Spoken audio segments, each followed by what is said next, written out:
Hogg retabled the amendment on the agreement, and so now goes back to the House of Commons, and he got this lambasting, I think that's the fairest way of putting it, from the former Defence Minister Andrew Roberton in the House of Lords this afternoon. I'm grateful to my noble friend and the Viscount, and he's indeed a friend, and I've always found him both highly intelligent and very entertaining.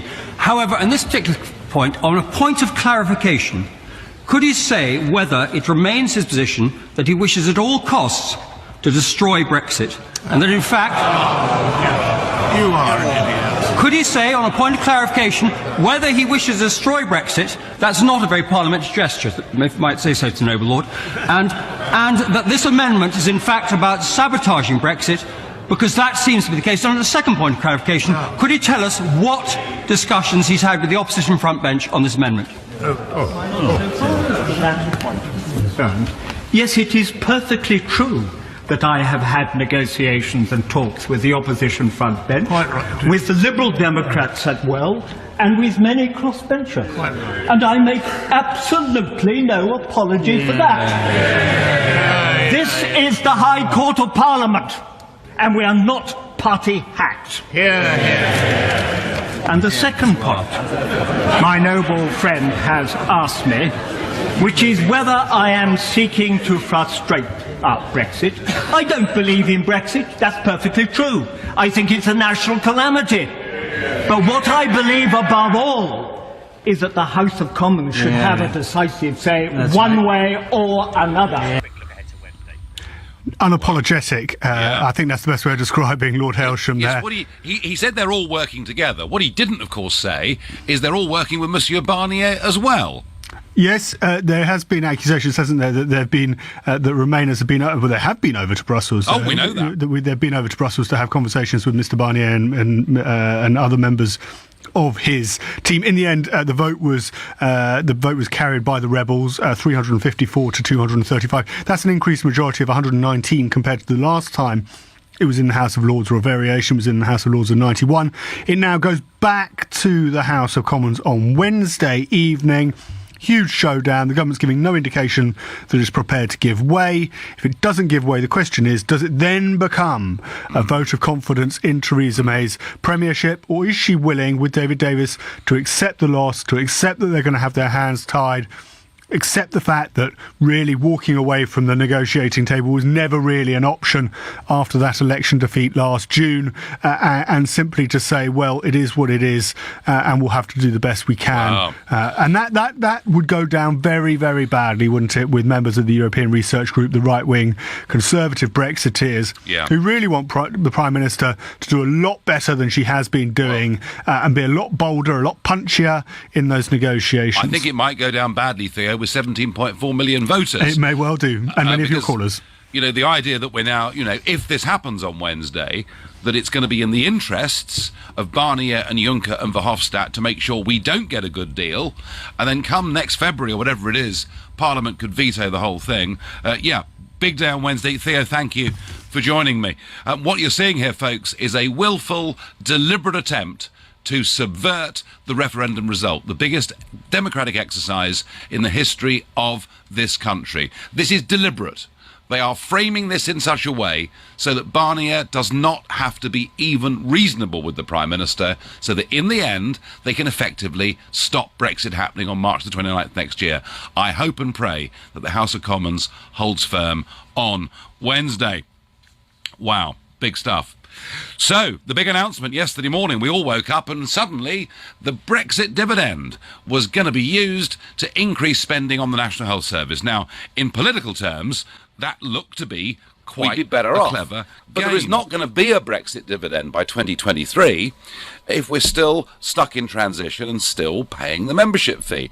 So perhaps not surprising that a Sky data poll out today says 26% of people think Mrs May's promise is very dishonest, 28% think it's fairly dishonest, and only 7% think it's very honest. So Mrs May facing problems here. Let's listen to her today at the Royal Free Hospital setting out her plans. Some of the extra funding I'm promising today will come from using the money we will no longer spend on our annual membership subscription to the European Union. But the commitment I'm making goes beyond that Brexit dividend. So across the nation, taxpayers will have to contribute a bit more. A bit more. I wonder, how much more? Well, there was a press conference afterwards and Mrs May was pressed further. Where is this 20 billion coming from, Prime Minister?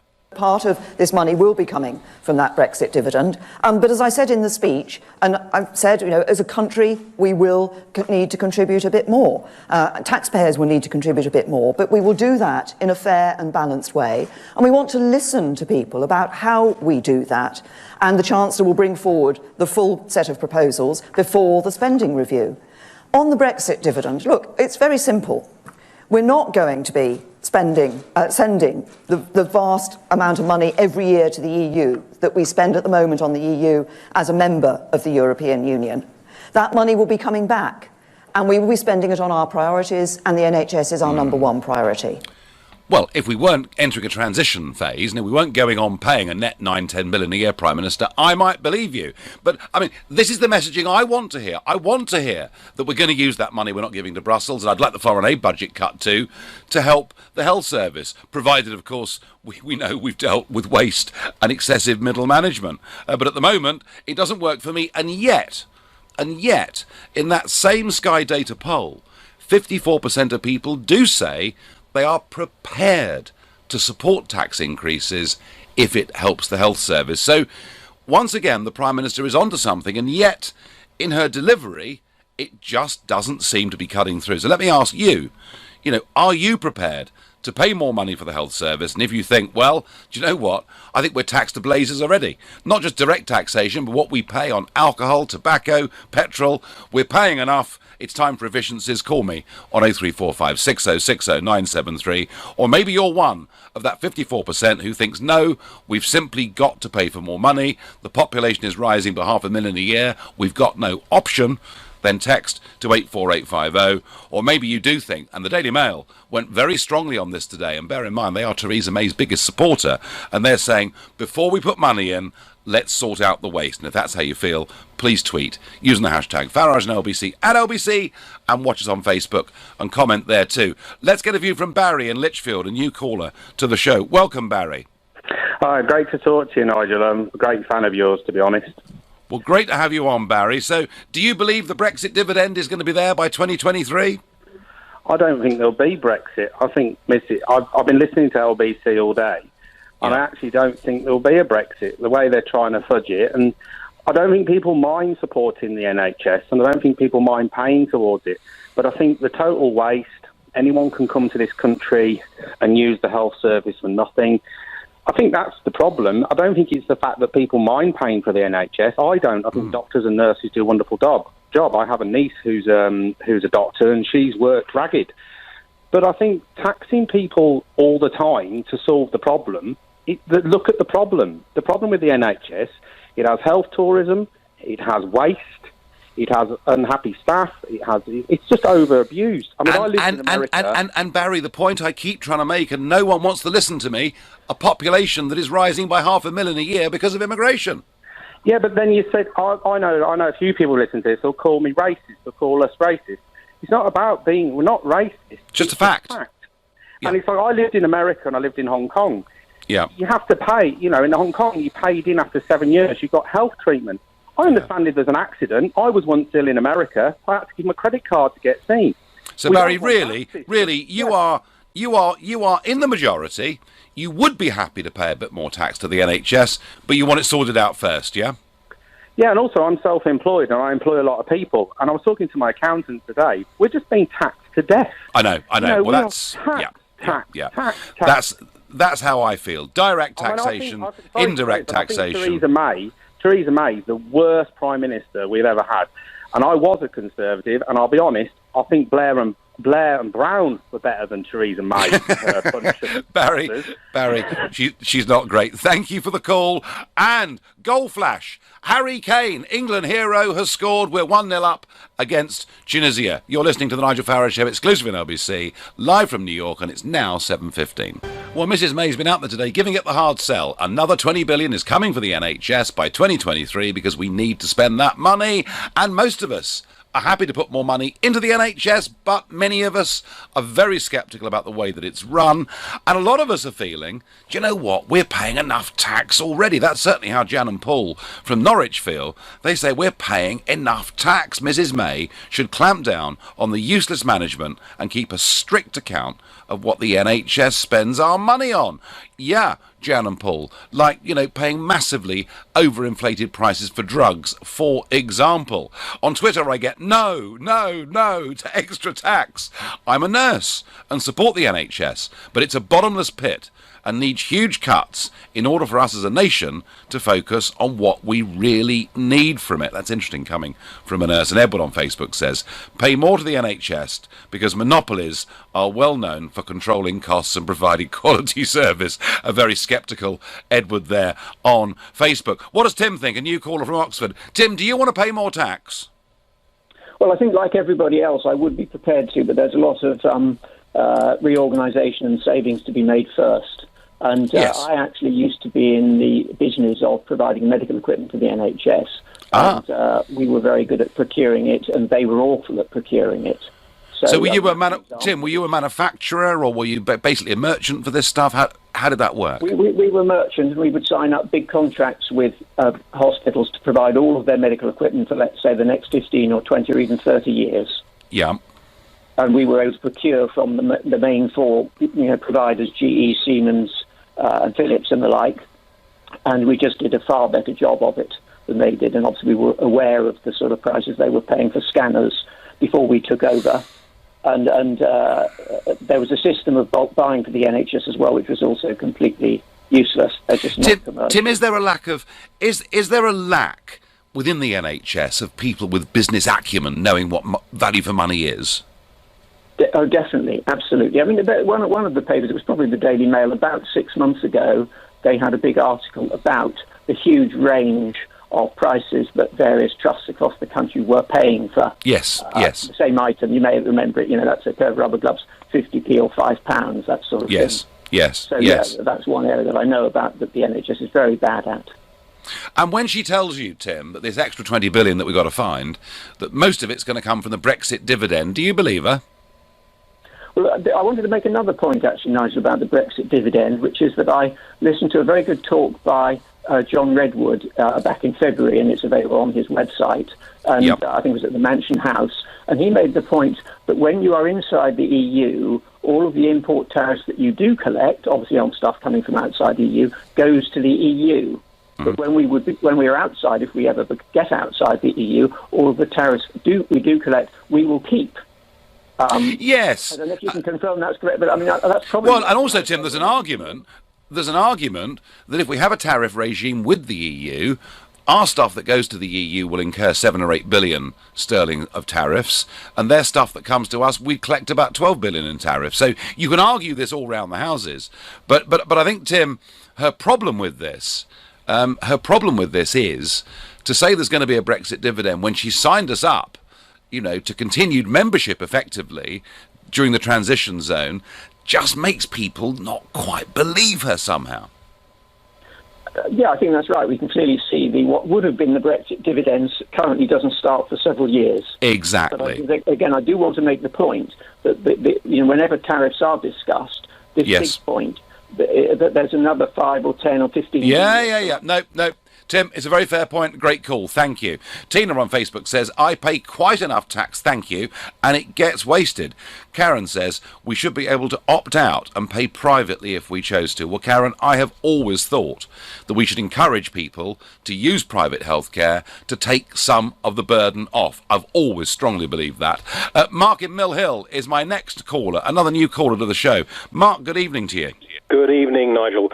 I've been listening to the previous callers, and I agree. I think we are very much taxed enough already. I also believe as well that there will be no Brexit dividend. I mean, to paraphrase Churchill in the recent film that came out, you don't negotiate with a tiger when your head is in its mouth. Well, very good. Very good. It's a very apt quote, and it applies absolutely to Theresa May, who, frankly, is bargaining away every possible advantage we could possibly get from the EU to safeguard our country and our economy and our wealth for reasons that I can't see to have anything more to do with, frankly, ineptitude. I don't believe at all that we should actually be raising taxes to fund the NHS. And let me say from the outset, I'm a major fan of the NHS. I've personally benefited from it. I think the people who are working there on the front lines are wonderful. Yes, it does get quite a few things wrong. And yes, let's be clear, there are huge amounts of problems with waste and mismanagement at the top. And I think that is where we should be addressing the problem, at the top. You know, when you consider the people who are running the NHS are earning huge amounts of money and huge salaries, frankly, whenever we see cuts to the NHS, they always take place at the bottom where they can be least afforded. We need to reverse that round. We need to start cutting at the top. And when people are not performing and are not making the savings and are not delivering the care, those heads have to roll first and foremost.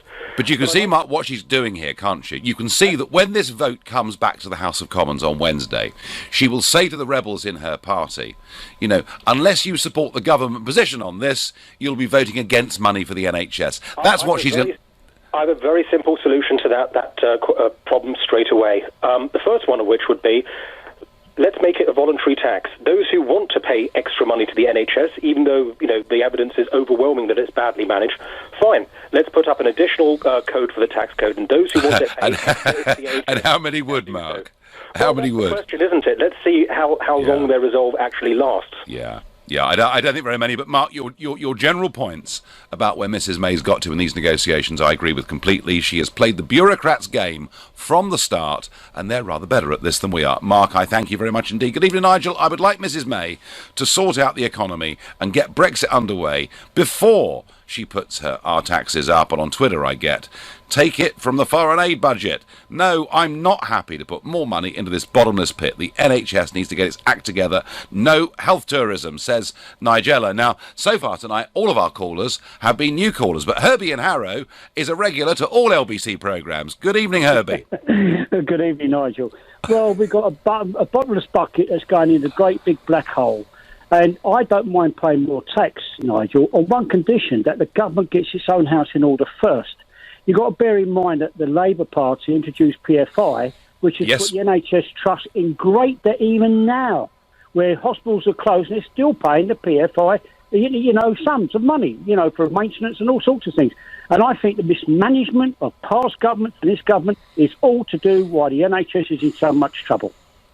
But Herbie, maybe you cheer the fact that the increases won't be paid for so much by us. There'll be modest increases, the Prime Minister says, but the Brexit dividend by 2023 will reap lots of money. Isn't that great news, Herbie? Oh, of course it is. Hold on a minute. I think there's some pigs flying overhead. You know, I'll be very careful. Herbie, as sceptical as ever, thank you. I'm going to go to Philip in Bridgewater. Good evening, Philip. Hello, Nigel. Hi there. So, would you like to put more money, be taxed more, for it to go into the NHS as it currently is? No, I would not. I honestly believe this is another put-up job by Theresa May. I believe she's one of the best actresses out there, because I don't believe her at all, because there's no way we're not going to be paying money into the EU for a long, long, long time. And to predict that, how she can make a prediction like this right now, I just don't believe it. But, Philip, we do have a rapidly rising population, and we can have a separate debate about why that is, but we have a rapidly rising population. We have many parts of the country in which waiting times, you know, even for basic screening in many cases, are going up. I mean, aren't you being a bit mean-spirited, Philip, in Bridgewater? No, I don't think I am. What annoys me is when there's a lady down in Barnstable there, she couldn't get the drugs, and they've had to just keep her alive, and this sort of thing really angers me, to think that, you know, the more money you put in, the less we seem to get out of the NHS. It just needs reforming big time, just like what UKIP was going to do back in 2015 in our manifesto. And this is what I'm saying, that it's reform first, then add the money later. I mean, well, that seems, Philip, to be a very, very popular view, and yeah, she's got a couple of problems here, the Prime Minister. Number one, people don't believe the Brexit dividend can be delivered quickly because of a transition period. And number two, whilst in our hearts a majority of us want to help the NHS, the feeling it needs fixing is very strong, and you articulate that view too. Philip, I thank you very much indeed. The NHS needs reform so we can pay less tax, I get on Facebook. Well, not many of you right behind the Prime Minister's big initiative, and she's going to be using that for the vote on Wednesday. She could even be using it for a general election in October. If that's the case, she's not off to a very good start, is all I can say. You're listening to the Nigel Farage Show, exclusively on LBC, live from New York City. It's now 7:30. Whilst Mrs May tries hard to sell us her plan for the extra $20 billion going to the health service by 2023 and telling us it's not just all about tax increases, it'll be about the Brexit dividend, and she's struggling to find much support in many ways for this. Meanwhile, another issue that is absolutely dominating politics on both sides of the Atlantic is immigration. Here in America, Donald Trump's zero-tolerance approach towards illegal immigration across America's borders has come in for some criticism, and here today was the president hitting back. The United States will not be a migrant camp, and it will not be a refugee holding facility. Won't be. You look at what's happening in Europe, you look at what's happening in other places. We can't allow that to happen to the United States, not on my watch. So the big row is that, people coming in across the border, children being separated from parents, a zero-tolerance policy, and some criticism of this even from people like Laura Bush, the wife of the former president, and yet people like Steve Bannon, who was Donald Trump's campaign manager, saying, look, we promised to reduce the numbers coming into America, both legally and illegally. Trump has to do this or he will lose all support in the run-up to the midterm elections, which take place here in the States in November. And meanwhile, Trump has also been commenting on what is going on in Europe. And he says on Twitter today, well, where else? The people of Germany are turning against their leadership as migration is rocking the already tenuous Berlin coalition. Crime in Germany is way up. Big mistake made all over Europe in allowing millions of people in who have so strongly and violently changed their culture.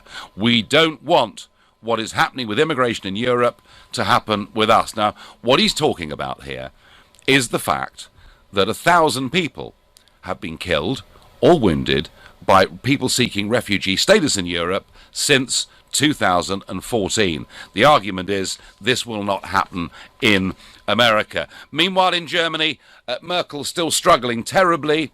The leader of the Bavarian Conservatives, Mr. Seehofer, putting huge pressure on her. He wants a German policy to deal with asylum and immigration, and she wants an EU policy, and she'll be going, and this is funny really, she'll be going to the European Council Summit on the 28th of June, seeking concessions from the rest of Europe. What a big change from the woman who ran the whole of the European thing for the last 13 years, now to be seeking concessions. So immigration, a major issue now in Italy, in Hungary, in Austria, in Sweden, right across Europe. It is the issue that is redefining the centre of gravity of politics, and it could still bring down the German Chancellor within the next few weeks. So big issue in most of Europe, big issue here in America, and not even being discussed in the United Kingdom at all as we continue to operate an open door with the rest of Europe. But no doubt, once she's dealt with the health service, she'll tell us how she's going to sort that out.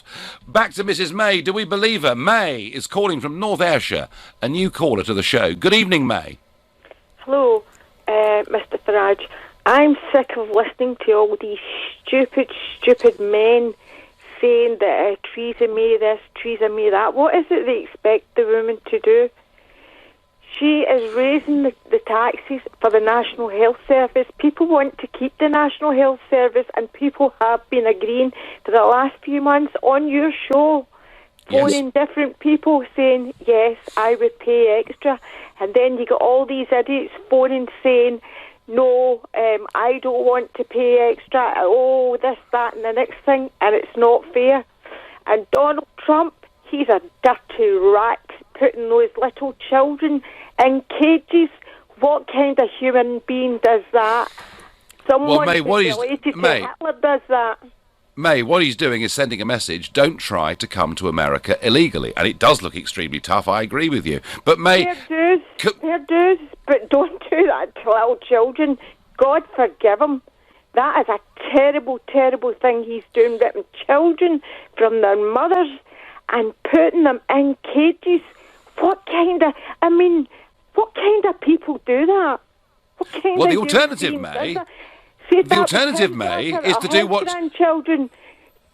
May, the alternative is to do what Mrs. May, to do what Mrs. Merkel has done, and to say anyone can come that wants to come. I mean, do you see? This is the great issue, May, that is dividing politics right across the West. It's how we deal with our borders. It's how we deal with refugee seekers. It's how we deal with illegal immigration. And his message...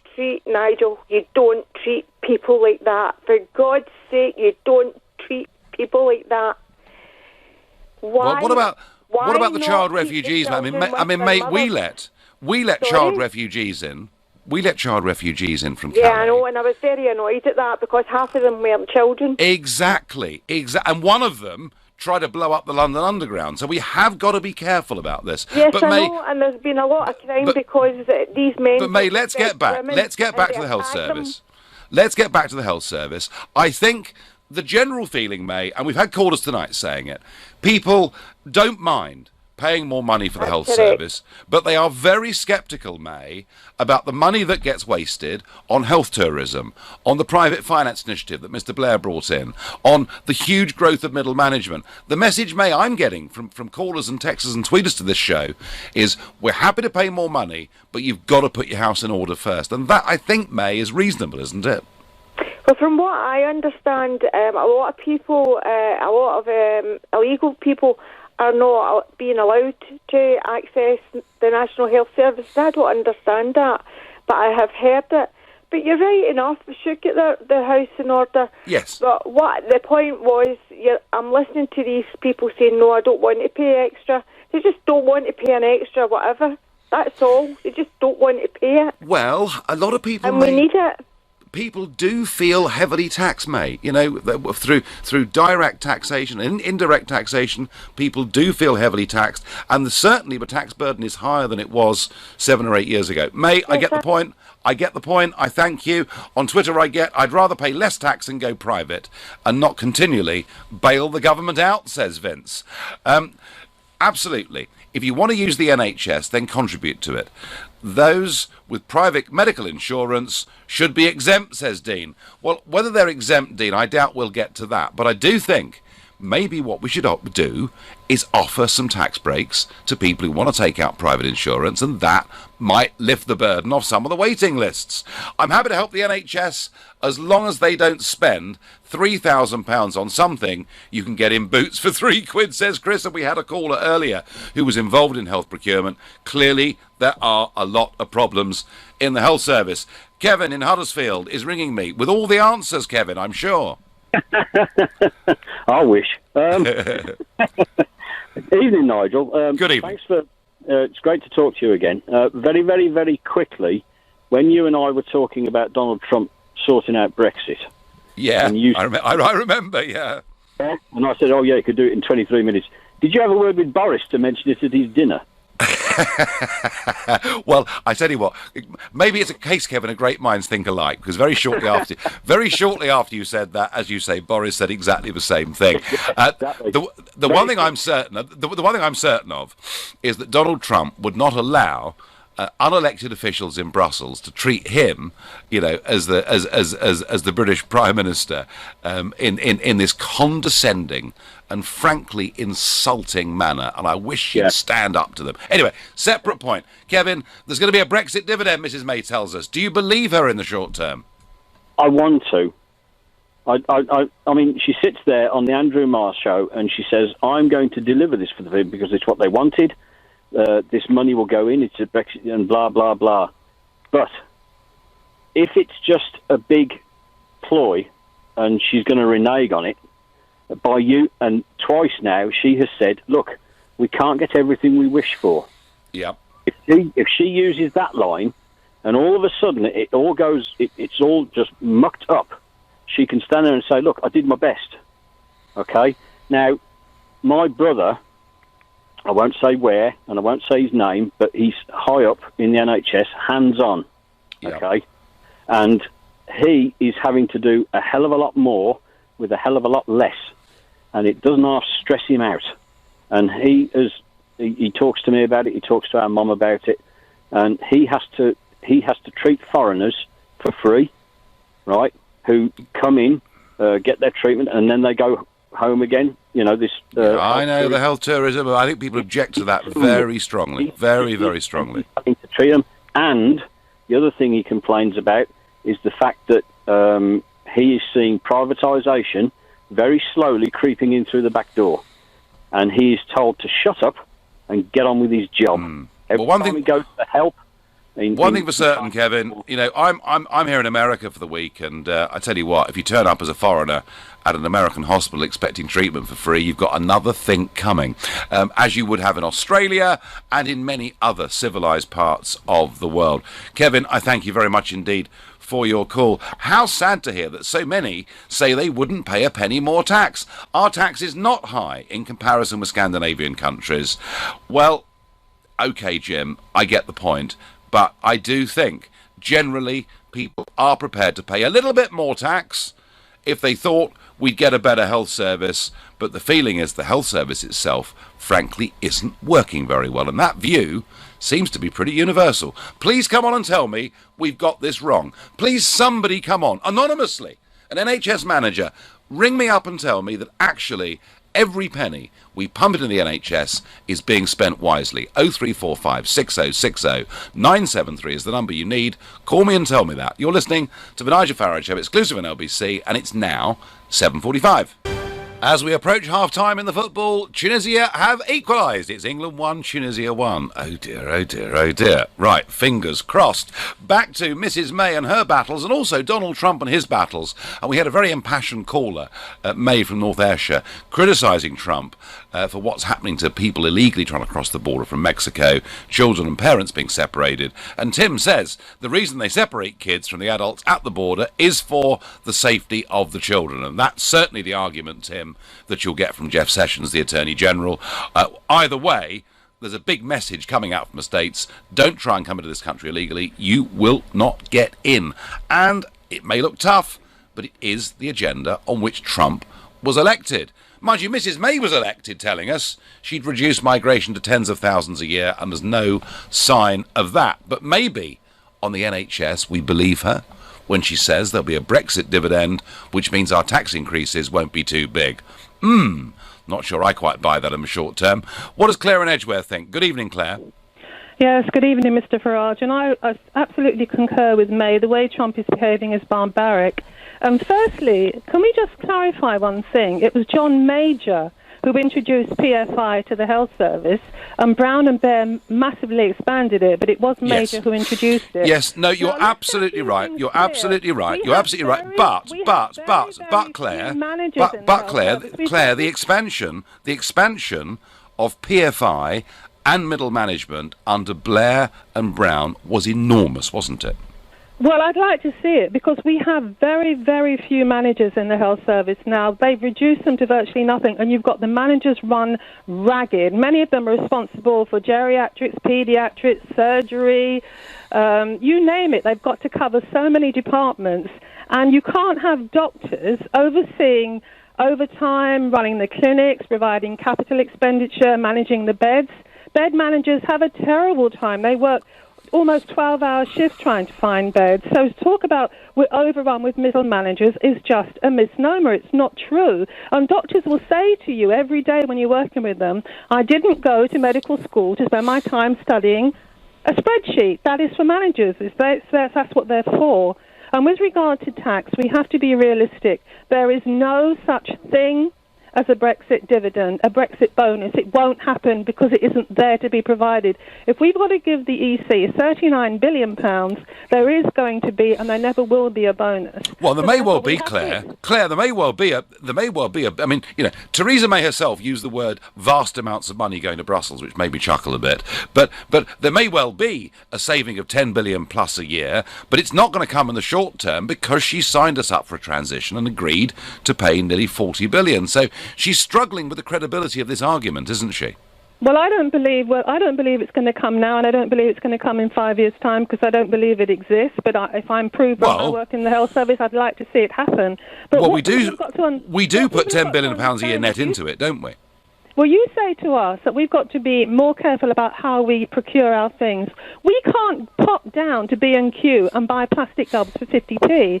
We have to ensure, first and foremost, their provenance, that they've been made to our strict sterilisation standards, that the surgeons can use them in theatre, that they're pliable, that they're the sort of thing we need for microscopic surgery. We can't just buy gloves off the shelf. They have to be manufactured in their provenance, and this is really important, Nigel. Their provenance is of supreme importance. If they've not been manufactured to our strict sterilisation and hygiene standards, we simply can't use them. So therefore, people have to understand that. And I personally would fully support a hypothecated tax. We have to accept, because I personally, nobody's ever going to convince me there's going to be any Brexit bonus. I don't believe it exists. So therefore, I do. Realistic. We've got to pay a hypothecated tax. But Claire, on income tax. We cannot do that. We cannot do that. Yes, we cannot say, you know, an extra penny on tax for health, an extra halfpenny for education, No, an extra I'm not talking about education. I'm talking specifically, I think the education budget is vast enough, and if you stop wasting it on more grammar schools and stupid free schools and just put it into our excellent comprehensive system, which many of us got our A-levels from, and many of us got to university from. But Claire, we didn't all go to Chiswick Public School, Nigel. We have all, Claire, been conned, haven't we? I mean, I get a tweet here that really brings in your point beautifully. He says, whoever it is says, I pay national insurance, which supposedly covers NHS costs. Is the government spending it entirely on the NHS? So, in a sense, Claire, when the national insurance fund was set up, everybody paying it got the impression it was going to be used for the health service, but in fact it all goes into a central pot. And if you start to hypothecate, if you start to take individual pieces of people's tax for different sectors, I honestly think the whole thing would fall to pieces. No, you're being over-dramatic. The national insurance pays for our pensions, it pays for the old people, it pays for far too many things. No, Claire, it doesn't, Claire. It just goes into a central pot. It's a com. Nigel, I believe there should be an NHS hypothecated tax. I've always believed that. It should be closeted, it should be shrined, it should be protected, and it only goes to the NHS. I would say we need about 4, maybe 5p on the pound on income tax, not on value-added tax, because that hits the poor, not on anything else, on income tax. We all benefit from every one of us uses the NHS. And remember, you keep talking about expanding private care. Where do you think these doctors come from? They come from the NHS and they go into the private sector. If you expand the private sector, you denude the NHS. So the more you expand the private sector, the more you deprive the NHS. Claire, let me ask you. Let me ask you. Do you think at the moment we are getting value for money for what we put into the NHS? Yes. You fine. You go and work in somewhere like Great Ormond Street and see what the miracles they do with these children who are on the verge of dying. Look at little Billy Caldwell in Chelsea and Westminster, who they managed to stabilise him without the cannabis that he needed. We're arguing, Claire. We're not arguing about medical care, particularly for emergencies. We're arguing about whether money's being spent well in the system. Claire there works in the NHS, feels passionately about it, and she wants a specific tax. But we pay our money in to go to the health service. I tell you what, if it ever does come to that, we'll scrutinise where the money gets spent even more carefully. Simon is calling from Glossop in Derbyshire. Simon, good evening. Hi, Nigel. I hope you're well. I'm very well. I'm very well, getting some real passion on this subject. And I do understand the NHS is an emotive subject. But I have to say, I just feel that the Prime Minister is being less than straight with us about the Brexit dividend in the short term. And secondly, the idea that you just chuck money into the NHS, frankly, we need better than that, Simon, in my view. Yeah, I think you're right. I think the sort of terminology, chucking money into the NHS, I've worked in IT, in computers for 20 years. Oh, now how much money did they lose on the IT system? Well, that's a big discussion point. I'm not going to mention the company that they lost it to because I'll probably get told off. Right. I've worked in the NHS for about 2 years in IT, and we're talking about projects of around £700 to £800 million worth of value that were very justified and needed. But the frustration, and this is very common across the public sector, the frustration is that things don't happen because some of the senior management in particular have political ideals and arguments, and things get blocked. And it's sad because public money is getting wasted and people as the consequence are suffering, and it's awful. Do you know, Simon, they even spent in the NHS a lot of money 20 years ago preparing for the introduction of the euro. Shame that Mr. Cameron didn't spend some money preparing for Brexit, isn't it? Simon, I don't think we'll ever find a perfect answer to this, but I think my main point is it's okay to have a business, whether it's public or private sector, but you need to be accountable. You should be audited. You should be audited and be held accountable for what you do and how you do it. And I think, Simon, that question of accountability is the one where people are not prepared to just chuck more tax in. Ricky says, for a Brit living in the USA, my health insurance is $900 a month. I'll pay whatever tax you want. Don't take the NHS for granted. Once it's gone, you'll wish you said yes. And we do not want to take it for granted, but we do want to get better value for money. You've been listening to the Nigel Farage Show here on LBC. I'm back tomorrow night at 7. At 10 tonight, it's Ian Collins. But up next, it's Clive Bull. Nigel, thank you.